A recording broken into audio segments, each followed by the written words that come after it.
네, 오늘 다니엘서 9장 1절에서 4절 말씀을 가지고 마지막 때에 복이 있는 자라고 하는 제목으로 우리 함께 나누도록 하겠습니다. 신약 성경에서 계시록은 요한계시록이 있죠.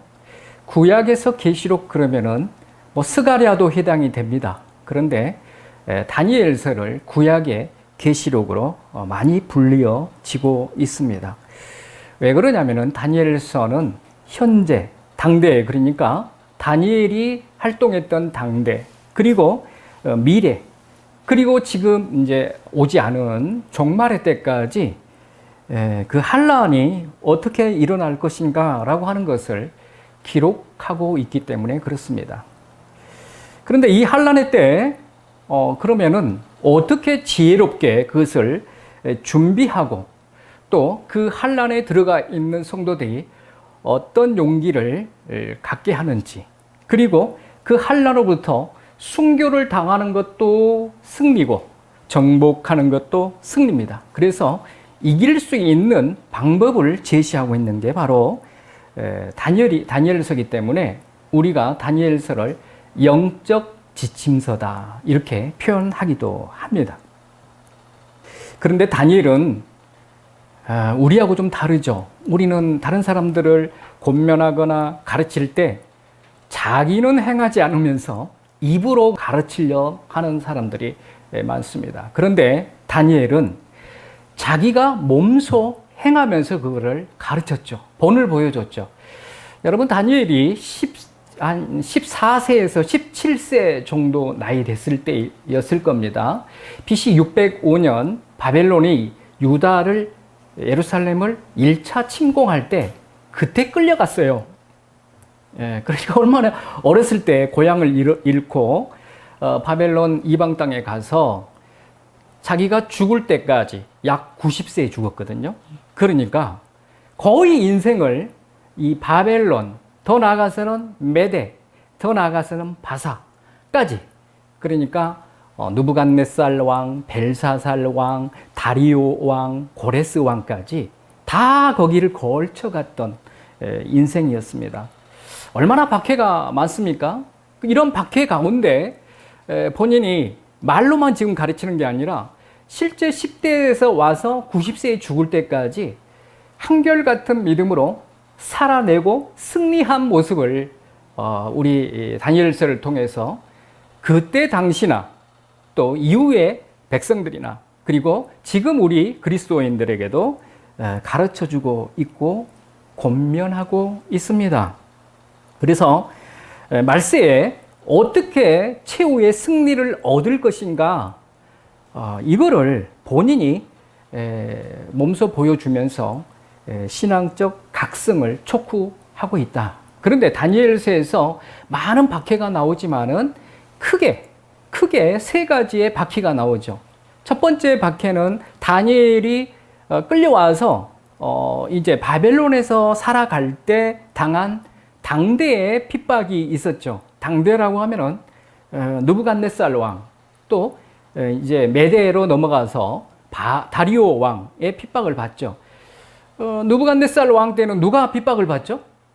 다니엘과 세 친구가 동시에 일장을 보면은 제사 음식을 거부하면서 어려움을 당하죠. 그리고 3장에 가서는 이제 다니엘 세 친구가 풀무불에 들어가는 이런 핍박을 또 당합니다. 그리고 이제 다리오 왕 때는 바벨론이 망하고 메데 바사가 이제 점령했을 때, 메데가 다스리고 있었잖아요. 다리오 왕은 메데의 왕이잖아요.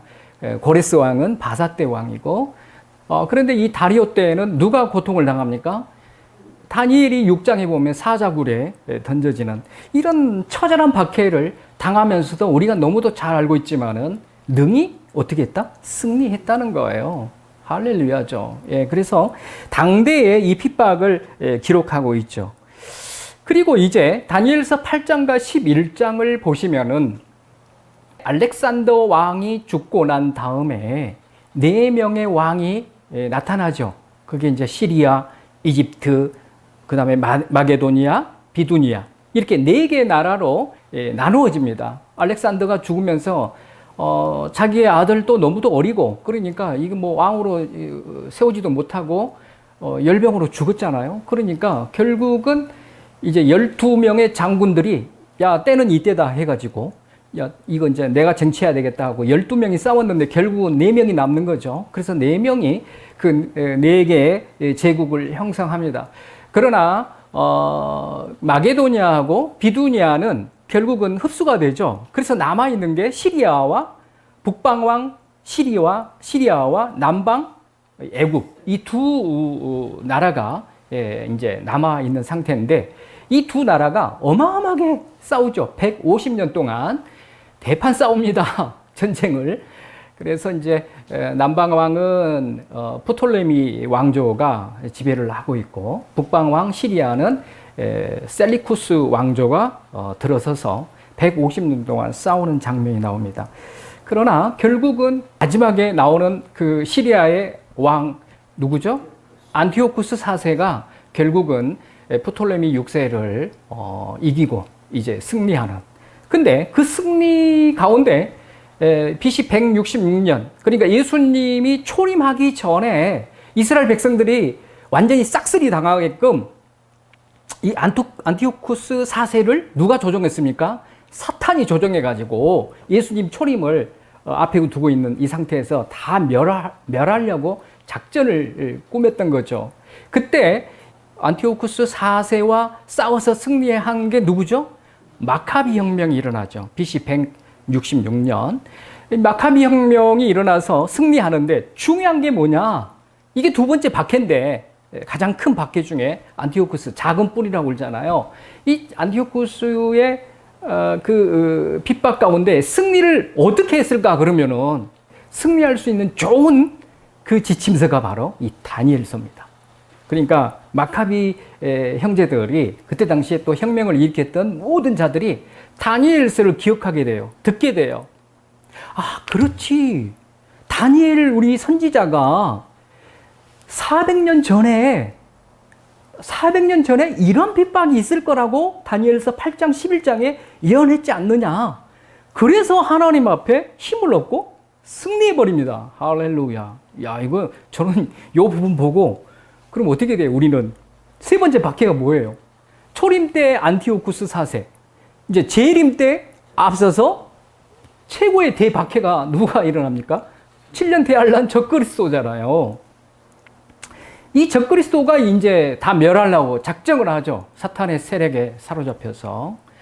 그러니까 결국은 이 적그리스도가 나타났을 때도 물론 우리에게는 지금 신약 성경을 가지고 있는 우리에게는 요한계시록도 있고 뭐 데살로니가전서, 고린도전서 15장, 뭐 부활절 이를 다 통해서 마태복음 24장 재난의 때가 이럴 것이다. 이런 것을 통해서 우리는 다 알고 있죠. 그러면은 말씀을 알고 있으면 어떻게 해야 돼요? 이 마카비 혁명 때 이긴 것처럼 목숨을 걸고 우리도 그 말씀을 의지하여 승리할 수 있다 없다? 있다는 거예요. 근데 그 승리라는 게 순교당하는 것도 승리다니까요. 정복하는 것도 승리고 하나님 앞에서 우리가 말씀으로 나아갈 때 이 적그리스도에 대해 박해해서 이 마지막 날에 우리가 이길 수 있도록 이 구약 성경에서 다니엘서가 기록하고 있습니다.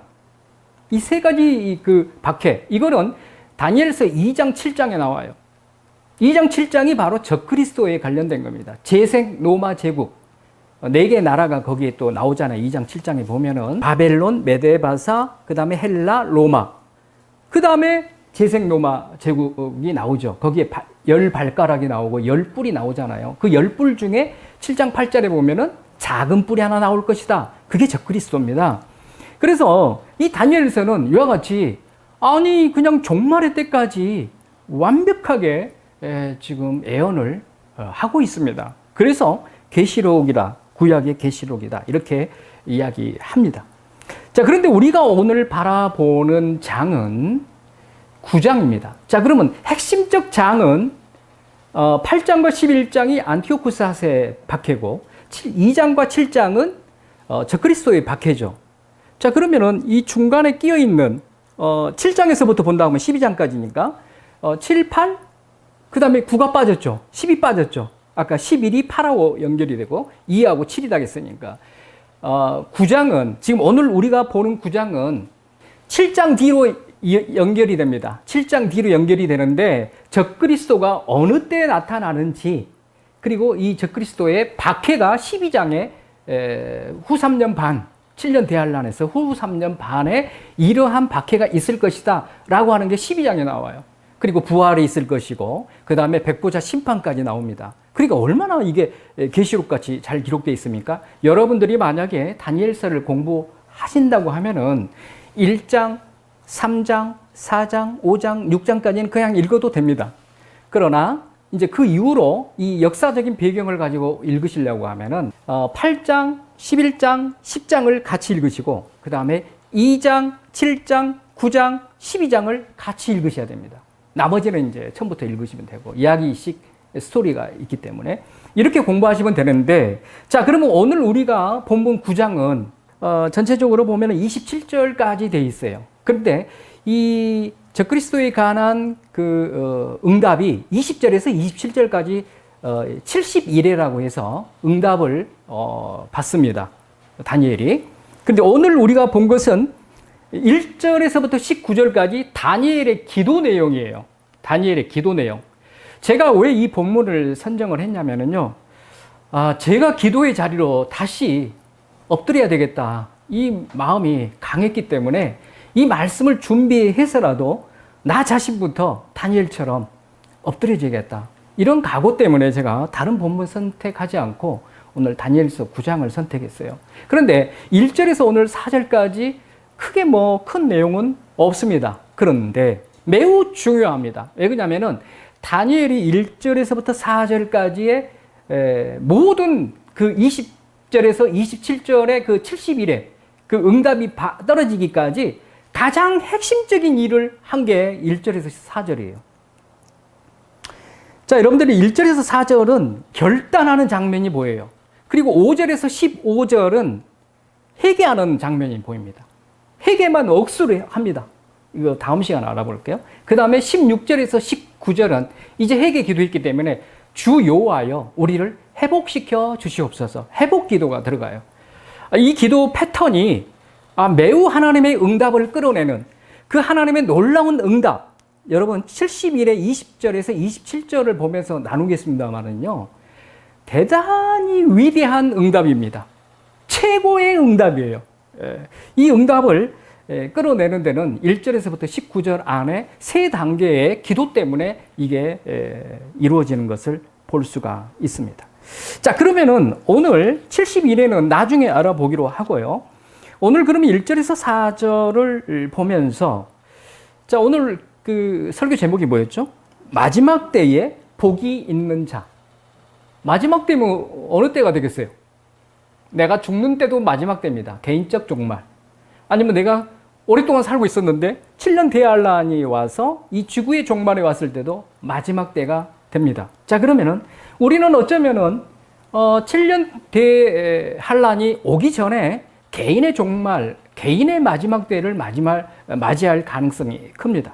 자, 그러면 이 마지막 때, 지금부터, 아까 제가 다니엘이 14에서 17살 나이에서 자기 본인의 개인 종말 이뤄지는 90세까지 한결같이 이방 땅에서 핍박 가운데 승리한 이 모습이 우리에게 있어야 된다는 걸 가르치고 있는 거죠. 자, 그러면 여러분들이 지금 다니엘처럼 한결같이 오늘 이 말씀대로 살지 아니했다면 제가 결론에서 말씀드리겠습니다만은 저와 함께 오늘부터 시행합시다. 오늘부터 시행해서 언제까지? 내 개인의 종말이 올 때까지. 여러분들이 다니엘처럼 꾸준히 많이도 아니에요. 기도를 말씀을 많이도 아니에요. 매일 하는 겁니다. 조금이라도 이거를 오늘 여러분들이 이 설교를 통해서 결단했으면 좋겠습니다. 왜요? 이거 아니고는 자신의 개인 종말 때나 7년 대환란 종말 때나 승리할 수가 없습니다. 배교예요. 너무너무 중요합니다. 맷집이 준비돼 있어야 권투 선수도 계속 맷집을 쌓아야 상대가 어퍼컷을 날리고 훅을 날리더라도 참아내잖아요. 근데 이게 안 돼 있는 상태에서 다니엘처럼 일평생 동안 이 훈련이 안 돼 있다면요, 나중에 가서 없는 맷집이 생기는 것도 아니고, 이 물렁물렁한 것이 근육이 안 된다니까요. 영적 근육을 키워야 되잖아요. 이 영적 근육이 없는데 어떻게 그게 하루아침에 우리 여기 근육도 아랭을 하고 스쿼트를 하고 헬스를 해야 뭐 근육이 생기잖아요. 근데 지금 너무 우리 한국교회 성도들이 영적 근육을 안 키우고 있다. 그래서 이걸 오늘 설교를 통해서 한번 해봅시다. 저하고. 아무리 좋은 설교를 여러분들이 들으셔도, 그렇잖아요? 우리가 아무리 좋은 설교를 듣는다 하더라도 내가 시행하지 아니하면 아무 소용이 없습니다. 그냥 울리는 꽹과리에 해당이 돼요. 그래서 제가 결단하고 싶어서 오늘 설교를 하는 거고요. 여러분도 같이 한번 해봅시다. 시간이 중요한 거 아니에요. 어떤 사람은 3시간 기도하고, 어떤 사람은 1시간 기도하고, 어떤 사람은 30분 기도하고, 어떤 사람은 3시간 성경 읽고, 그럴 수 있겠죠. 그거 따지지 마세요. 결단하는 순간, 오늘 본문에서 보지만은 하나님이 어떤 현상이 일어나는지 놀라운 역사가 일어나는 것을 보게 됩니다. 자, 그래서 오늘 본문에 들어가서 그러면은 이 마지막 때에 내가 복이 있는 자, 승리자, 정말 이 모든 환난 가운데 최후의 승리자가 되기 위해서는 뭘 해야 되는가? 다니엘이 보여주고 있어요. 첫 번째 보면은 기록된 말씀을 펼쳐서 읽고 깨달았습니다. 할렐루야. 어디 나오지 그게? 2절에 나오지, 2절. 봐보세요. 2절에. 책을 통해 선지자 예레미야에게 알려주신 그 연수를 깨달았다. 자, 저는 그 형광펜으로 뭘 이렇게 해놨냐면, 책을 통해 깨달았다니, 이렇게 해놨어요. 여러분, 다니엘서 아까 제가 말씀드릴 때, 안티오쿠스 4세 박해 때도 이 마카비 혁명을 일으켜서 승리한 것도 말씀을 읽고 알았기 때문에 승리한 거예요. 자, 여러분, 우리 개인적 종말 90세가 돼서 100세가 돼서 죽을 때든, 종말이 왔을 때든, 7년 대환란 종말이 왔을 때든, 우리가 이길 수 있는 거는 그때까지, 오늘 이 시간부터 그때까지 이 말씀을 펼쳐서, 오늘 여기서 펼쳐서 이렇게 읽었다는 거예요. 그래서 그걸 하나님의 뜻을, 하나님의 계획을 깨달았다는 겁니다. 자, 우리가 가장 먼저 해야 될 거는, 이제 여러분들이 말씀을 등한히 했습니까? 듬성 읽으셨습니까? 괜찮아요. 우리 연약함이지 뭐. 저도 그럴 때가 많으니까. 그러나 이제 최후의 승리를 위해서, 마지막 때 내가 복 있는 자가 되기 위해서 오늘부터 단 10분이라도 말씀을 펼칩시다. 읽읍시다. 그리고 그 말씀을 속에서 하나님이 이 나라를 향한 뜻, 나 자신을 향한 하나님의 뜻, 우리 가족을 향한 하나님의 뜻, 이런 뜻을 발견해야 됩니다. 여러분, 나중에 예화 때 제가 말씀드리겠습니다만은요, 우리 인생살이 속에 모든 일어나는 사건들, 모든 일어나는 작은 세미한 일들까지 성경에는 다 기록되어 있습니다. 그리고 그런 사건 속에서, 핍박 속에서, 어려움 속에서 어떻게 이겼는지 창세기에서부터 계시록까지 다 기록되어 있어요. 그런데 우리가 성경을 안 읽으니까 내가 지금 돈 때문에, 질병 때문에, 여러 가지 문제 때문에 이렇게 고통당하고 있는데 이때 어떻게 이겼지? 우리가 계속 성경을 읽고 있다면요, 그 성경 속에서 예수님이 말씀하신 가르치심 속에서나 선지자가 말한 그 말씀 속에서나 성도들이 실제 삶 속에서 적용해가지고 이긴 예화나 이 모든 것 속에 우리 인생의 모든 문제들이 거기에 다 나옵니다. 해결책이 다 기록되어 있다는 거예요. 그런데 우리는 그걸 모르니까 어떻게 되죠? 성경을 안 읽으니까 세상의 방법을 다 찾아 나가는 거예요. 여러분, 뒤에 가서 보겠습니다. 여러분, 왜 그래서 성경 말씀을 읽어야 되느냐? 여기에 다 기록되어 있어요, 여기에. 다니엘은 우리하고 좀 수준이 달라요. 여러분, 지금 6월은 호국 보훈의 달이죠. 우리 나라를 지키기 위해서 돌아가신 분들을 정말 우리가 기리면서 우리도 본받겠습니다, 이렇게 다짐하는 그런 달이기도 합니다. 그런데 우리 성도들이 과연 이 대한민국 이 대한민국을 향해서 얼마나 기도할까요? 여러분은 어떻습니까? 저도 빼먹을 때가 너무 많습니다.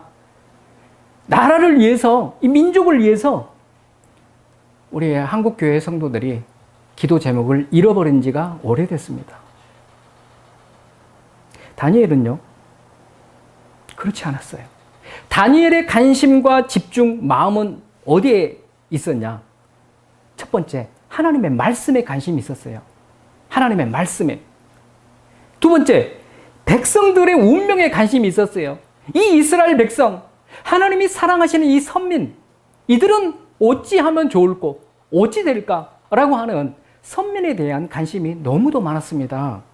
그렇기 때문에 오늘 예레미야서 이 말씀을 읽고 예레미야서 25장 11절에서 13절, 29장 10절에 기록되어 있어요. 이 말씀을 깨달은 거예요, 지금 다니엘이.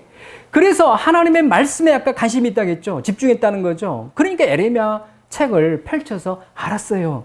아, 우리 하나님이 70년 후에는 우리를 고국으로 돌아가게 하신다고 약속하셨구나. 그걸 알았어요. 그러면 지금 이 다니엘이 그걸 깨달은 지가 이제 그야말로 본토로 돌아가기 전 몇 년 전이에요.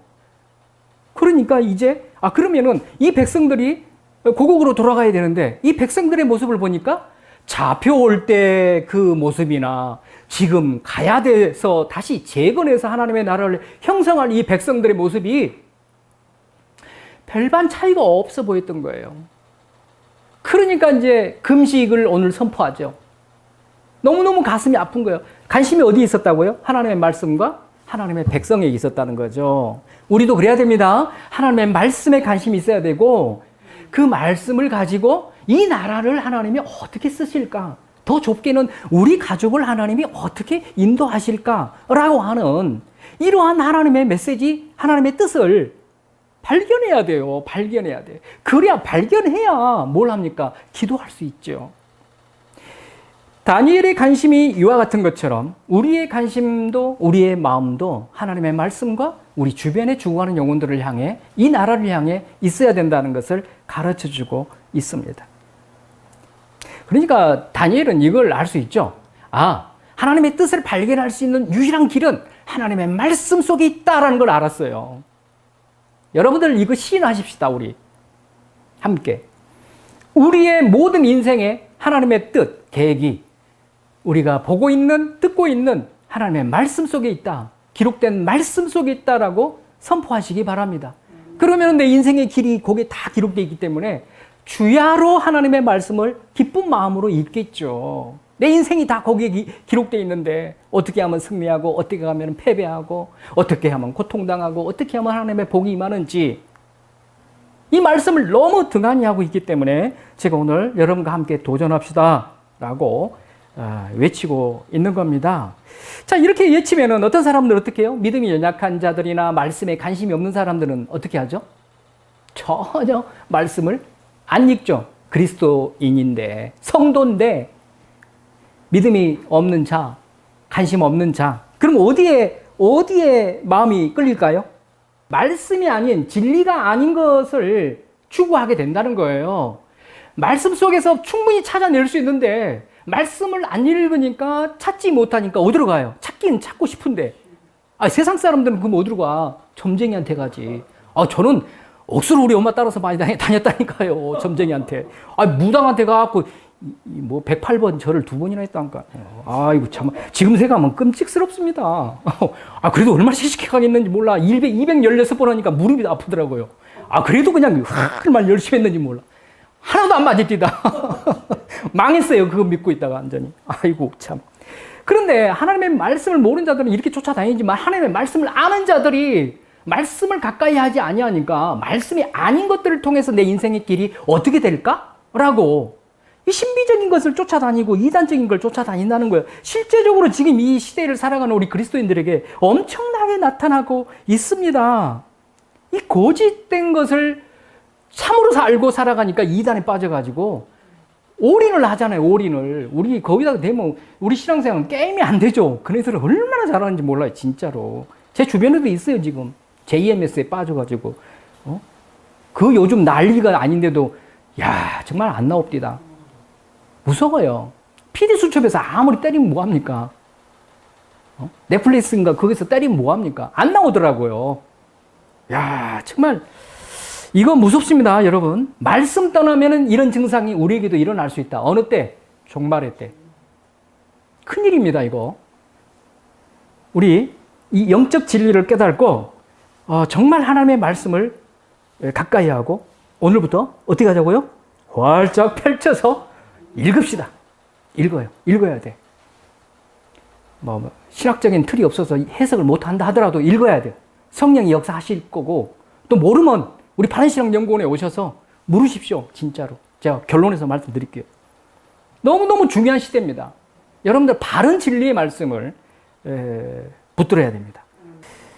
그래서 하나님께서는 이렇게 우리에게 말씀을 통해서 당신의 뜻과 계획을 알려주시기를 원하고 계십니다.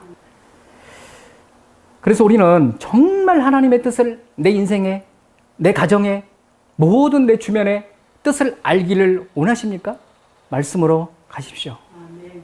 이제 말씀으로 갈 때입니다. 여러분들 다니엘서 12장 보면은요, 환란 때 이 백성들이요, 뭘 찾을 것 같아요? 환란 때 만약에 믿음 없는 사람들은 도망가기 급급하죠. 아니면 배교를 하든지. 그런데요, 믿음 있는 사람들은요, 하나님의 말씀의 기갈을 깨닫고 하나님의 말씀은 어떻게 기록되어 있을까? 이 상에서 우리가 어떻게 이길까? 마치 안티오쿠스 4세 때처럼 말씀을 찾아요. 신비하더라고요. 그렇죠? 우리도 이런 모습이 말세 그 끄트머리 가가지고 이래서는 안 된다는 거예요. 지금부터 해가야 넉넉하게 그 마지막 때에 주의 말씀이 내 말씀입니다라고 승리를 할 수 있다는 거예요. 불안하죠. 그때 가서 이제 막 찾고 하면은 허둥지둥. 이 기록된 말씀을 그때도 마지막 7년 대할 때 믿음 있는 자들은 말씀을 붙든다는 사실입니다. 우리를 승리케 하는 것은, 하나님의 뜻을 깨닫게 하는 것은, 우리를 최후 승리로 인도하는 것은 하나님의 말씀입니다. 그래서 오늘 이 다니엘이 기록된 말씀을 활짝 펼쳐서 하나님의 뜻을 발견했다. 자, 그러면은 오늘 두 번째 3절에 가면은 기도하는 장면이 나옵니다. 자, 그런데 두 번째, 그냥 기도한 게 아니에요. 말씀을 근거해서 금식 기도합니다. 뭘 근거해서? 아까 깨달은 하나님의 말씀을 근거해서. 여러분, 이건 너무너무 중요합니다. 여러분, 말씀을 읽지 않는 자들은 깨달지도 못하기 때문에, 알지도 못하기 때문에 기도할 때 어떻게 기도할까요? 막연하게 기도해요. 하나님, 도와주세요. 중언부언하듯이 그냥 자기 중심적 기도를 계속하죠. 그런데 오늘 다니엘처럼 말씀을 깨닫잖아요. 그러면은 말씀을 의지하여, 말씀을 근거하여 금식 기도를 선포해버려요. 우리가 말씀을 깨달았다 하면은 다음 단계가 무슨 증상이 나타난다? 다니엘이 보여줍니까? 기도로 인도한다는 거예요. 그래서 말씀과 기도는 떨어질 수가 없습니다. 말씀을 읽은 자는 반드시 말씀 의지해서 기도하게 돼 있어요. 인용해가지고. 믿고, 의지해서. 그러니까 이 다니엘이 이 3절에 보면은 말씀을 근거해서 기도를 합니다. 깨달은 후에, 말씀을 읽었습니까? 깨달은 후에 반드시 다음 단계로 우리가 액션을 취한 것은 바로 나 자신의 회개 기도와 이 민족을 향한 중보 기도를 해야 되는데, 왜 그렇게 기도합니까? 나 자신과 중보 기도를 하는 이유가 하나님의 뜻이 이루어지기를 위해서. 무슨 뜻? 70년이 되어서 온전히 고국으로 갈 수 있게끔 하는 그 기도를 다니엘이 하나님 편에 서서 하는 거예요. 하나님은 우리 눈에 안 보이시지만 다니엘의 이 기도를 들으시고 누구의 마음을 움직였습니까? 고레스의 마음을 움직여서 이 기도의 응답으로 귀향케 했다는 거예요. 이 놀라운 일 아닙니까? 여러분, 우리가 그냥 막연하게 말씀 근거하여 기도하지 않냐면은 하나님의 뜻이 우리 기도를 통해서 이루어지지 않는다는 겁니다. 그러나 우리가 하나님의 말씀을 근거하여 기도하면은 우리 기도를 통해서 하나님의 뜻과 하나님의 놀라우신 사역이 우리 기도를 통해서 이루어난다는 사실입니다. 이 얼마나 크나큰 축복입니까? 자, 여러분들 이렇게 이런 기도가 응답이 되잖아요. 말씀을 근거해서 기도하면 응답됩니다. 그런데 이 응답은 무슨 응답일까요? 제가 말씀드렸죠. 하나님의 뜻을 이루는 응답입니다. 놀라운 응답이에요. 뭐 우리는 응답 그러면은 아이고 돈 없으면 돈 주시겠지. 건강 회복시켜 주시겠지. 자녀들 잘 되게 해 주시겠지. 이거는요. 덤으로 오는 응답이에요. 이거는 그냥 보너스입니다. 줘도 그만 안 줘도 그만. 오리지널 받아야지. 오리지널. 오리지널이 뭐예요? 진짜 하나님의 뜻을 나 같은 아까 형편없는 아무것도 아닌 나를 통해서 하나님의 거룩하신 뜻이 이루어진다?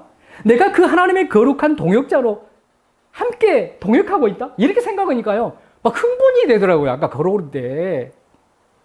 놀라운 응답이 바로 이 응답입니다.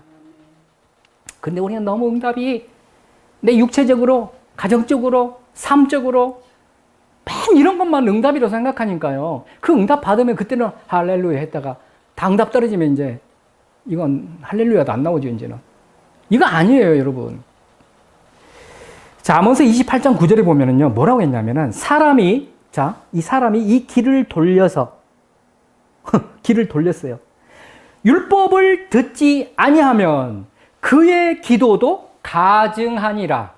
야, 이거 놀라운 말씀 아닙니까? 왜 우리가 말씀을 읽고 깨달았으면 말씀을 의지해서 기도해야 되냐면요, 솔로몬이 그 이야기를 합니다. 사람이 하나님의 말씀을 듣지도 읽지도 아니하면서 주여 믿습니다. 도와주시옵소서 기도하는 것은 가증하대요. 그럼 이게 응답되는 기도입니까? 안 되는 기도입니까? 하나님 듣지 않으세요. 왜? 내 육신의 욕망, 육적인 거, 그 다음에 세상적인 거, 세상 사람들이 구하는 거, 이거는 아무리 그리스도의 이름을 가지고 예수 그리스도의 이름으로 기도를 드립니다 해도 안 들으십니다. 왜? 말씀에 아무 관심도 없던데 말씀 의지해서도 기도 안 하는데 가증하다는 거예요. 가증. 자, 여러분, 근데 다니엘이 70년 후면은 하나님이 이렇게 내가 보내주겠다라고 하면은 다니엘이 기도를 하든지 안 하든지 그게 이루어집니까? 안 이루어집니까? 이루어지죠. 이루어집니다. 다니엘이 기도 안 해도. 왜? 민수기 23장 19절에 보면은 하나님은 인생이 아니시니 시건치 아니하시고 인자가 아니시니 후회가 없으시도다. 어찌 그 말씀하신 바를 행치 않으시며 하신 말씀을 실행치 아니하겠느냐. 하나님이 말씀하신 언약하신 말씀은 반드시 이루어집니다. 그런데 다니엘은 왜 기도했을까요? 안 해도 될 걸 왜 했을까요? 하나님은 단독적으로 구속사의 모든 경륜을 이루어 가시는 분이 아닙니다. 우리 인간들을 구원하시기 위해서는 하나님은 반드시 우리 인간의 기도와 함께 그 일을 이루어 가시기를 원하고 계십니다. 그리고 우리 인간들이, 하나님의 그 백성들이 그 일을 감당하면서 하나님과 동역하기를 원하십니다. 그렇기 때문에 이게 영광스러운 역사에 동참하는 놀라운 일이라는 사실입니다. 그래서 다니엘이 그 사실을 알고 하나님 앞에 안 해도 되는데 기도를 했어요. 우리 하나님 앞에 기도해야 할 이유가 바로 여기 있습니다. 우리가 안 해도 되는데 우리가 기도를 하나님이 하게 하셨다면은 무슨 현상이 일어나는 거죠? 내가 지금 하나님의 거룩하신 그 일에 쓰임받고 동역하고 있다는 놀라운 상급을 지금 받고 있는 거예요. 놀라운 일이죠. 나 같은 것이 하나님 앞에 쓰임받고 있으니까. 그래서 다니엘은 이 사실을 알았기 때문에 하나님 앞에 엎드려서 금식하며 기도를 했습니다. 하나님의 선하신 뜻을 위해서는 우리가 뭘 읽어야 된다? 말씀을 읽어야 됩니다. 그리고 하나님의 그 선하신 뜻을 이루기 위해서 기도해야 된다는 겁니다. 이 놀라운 일을 다니엘이 지금 보여주고 있습니다. 에스겔서에 보면은 36장 36절에서 37절 보면 이렇게 기록되어 있어요. 왜 기도 안 해도 이루어지실 건데 기도를 해야 되는지. 너희 사방에 남은 이방 사람이 나 여호와가 무너진 곳을 건축하며 황폐한 자리에 심은 줄을 알리라. 하나님이 하시겠대요. 나 여호와가 말하였으니 이루리라. 주 여호와께서 이같이 말씀하셨느니라. 그래도 그래요. 거기 보면은 그래도 이스라엘 족속이 이같이 자기들에게 이루어 주기를 내게 구하여야 할지니라. 아멘. 보세요. 너희들 안 구해도 내가 한다. 그러나 너희들은 이 일을 주님 편에 서서 구해라. 너희 기도를 통해서 내가 이렇게 너희와 함께 일을 하마. 이런 뜻입니다. 이 성경의 에스겔서에서 말씀하고 있잖아요. 그래도 구하라. 내가 허락했지만 그래도 내게 구하여야 할지라. 기도하십시다, 우리. 네. 자, 세 번째. 언약에 신실하신 하나님을 의지하여 기도합니다. 그 4절에 보면 다니엘은 주를 사랑하고 주의 계명을 지키는 자를 위하여 언약을 지키시고 그에게 인자를 베푸시는 하나님을 의지하여 기도했습니다. 여기에 보면은 하나님이 언약 백성들한테 제시하는 조건이 나오죠. 언약의 조건이 뭐죠? 두 가지. 하나가 뭐예요? 주를 사랑하고 두 번째가 계명을 지키면 하나님이 그 사람에게 뭘 지켜주신다? 언약을 지켜주시고 인자를 베풀어 주신대요. 은혜를 충만케 해주신대요. 자, 그런데 우리는 왜 그러면 은혜를 못 받고 이렇게 살까? 언약을 지키지 않고 있다는 뜻이에요. 가장 대표적인 언약, 여러 가지 언약이 있지만 뭐 다윗의 언약도 있고 많지만 가장 중요한 거는 하나님 사랑하는 겁니다. 그 하나님의 사랑의 증표는 뭐죠? 하나님의 계명을 순종하는 거예요. 이게 진짜 언약의 그 조건을 이루는 겁니다. 그때 하나님이 우리 모든 인생의 문제, 우리 가정의 문제 염려 안 해도 돼요, 여러분들. 그거는 담대해집니다. 내가 하나님 사랑하는데, 하나님의 계명대로 살아가고 있는데 뭐가 두렵습니까? 하나님이 그 위에 것 다 책임져 주신다는 거예요. 은혜를 베푸신대요. 언약을 성취해 주신대요. 이렇게 하나님께서는 인간의 아무런 태도, 아무것도 안 하는데 그냥 혼자서 그냥 이렇게 언약을 지켜주고, 그런 분이 아니다니까요. 우리가 조건을 충족했을 때 하나님이 놀라우신 그 언약을 이루어 주신다는 겁니다. 그런데 많은 사람들이 오해하죠? 아유, 뭐 하나님과 내가 이제 믿어서 하나님 백성 돼서 살아가는데 내가 아무렇게 살아도 하나님이 은혜를 주시잖아. 나 천국 가잖아. 이렇게 하고 있죠. 그거는 누가 먼저 했죠? 이스라엘 백성들이 그렇게 했어요. 이 구약의 이스라엘 백성들이, 야, 우리 선택받은 백성이야. 그러니까 하나님이 선택하고 우리에게 언약을 주셨고, 아브라함의 언약, 뭐 모세 언약, 새 언약까지 다윗의 언약 다 주셨는데, 우리는 어떻게 살든지 우리는 멸망치 않는다. 이 생각을 했어요. 그러니까 바벨론에 끌려가기 전에 이 이스라엘 백성들의 모습 봐보세요. 미가서만 봐도요, 얼마나 추악한 이 고관들이나 백성들까지 추악한 죄로 무너진 모습을 봐보세요. 아니, 우리는 성전이 있잖아. 성전에 올라가고 있잖아. 우리는 선민이잖아. 하나님은 언약 백성이잖아. 뭐 술 마시고 뭘 해도 우리 이거 타락해도 하나님 우리를 품어주시고 구원해 주시잖아. 이런 잘못된 생각 때문에 무슨 현상이 일어나죠? 하나님의 계명을 완전히 개무시합니다. 바른 선지자들이 선포해도 안 들어요. 거짓 선지자들이 이야기하면은 육신을 충만케 해주니까 할렐루야 하고 듣고 있고, 하나님의 계명을 어깁니다. 그러다가 하나님을 섬기지 않고 우상을 섬깁니다. 그 다음 세 번째가 뭐가 나와요?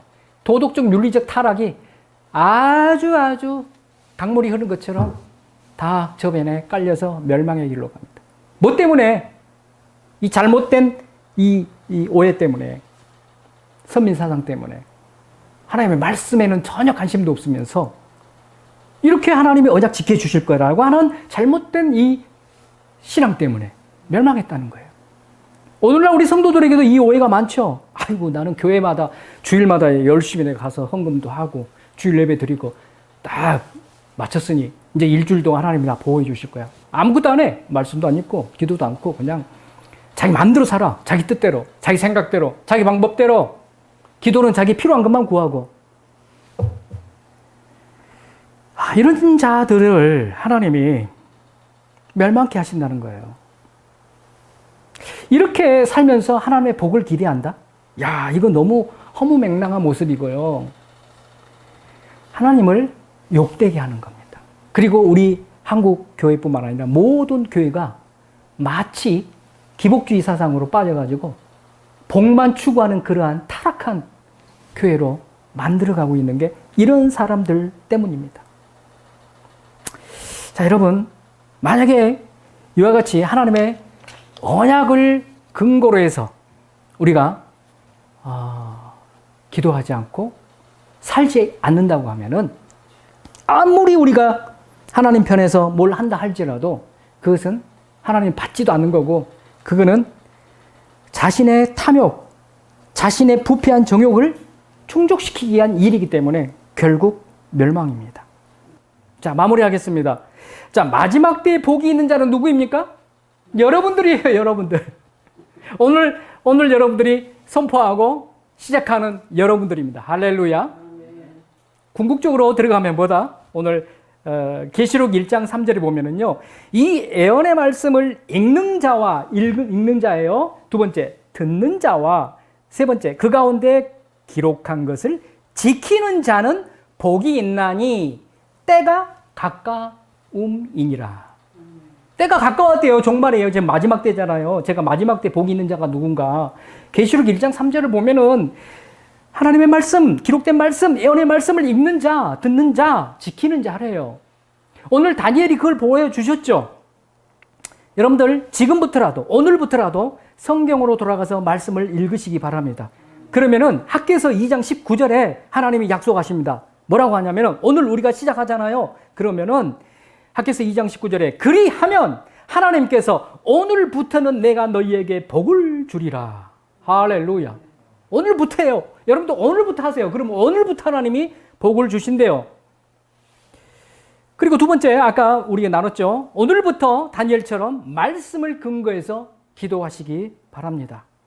이렇게 시작함과 동시에 하나님은 바로 응답이 떨어지고 있다는 사실을 기억하십시오. 그리고 이 기도를 통해서 그 응답의 내용이 뭐죠?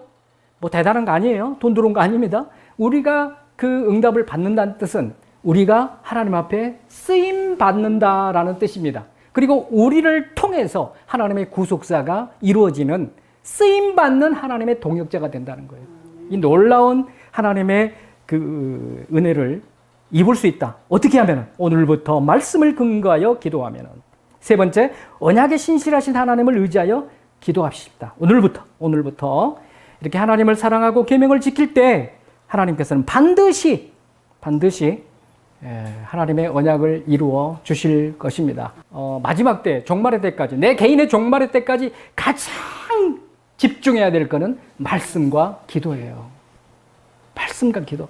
근데 너무 말씀과 기도에서 우리 한국교회 모든 세계 열방에 있는 성도들이 멀어지고 있다. 이 사탄에 전부 말려들고 있습니다. 이래가지고는 말세에 복이 있는 자도 안 되고 최후의 승리를 얻을 수가 없습니다. 저와 여러분이 오늘부터 시도해서 정말 하나님이 기뻐하시는 놀라우신 일들을 이뤄내는 귀한 종들이 되시기를 우리 주 예수 그리스도의 이름으로 축원합니다.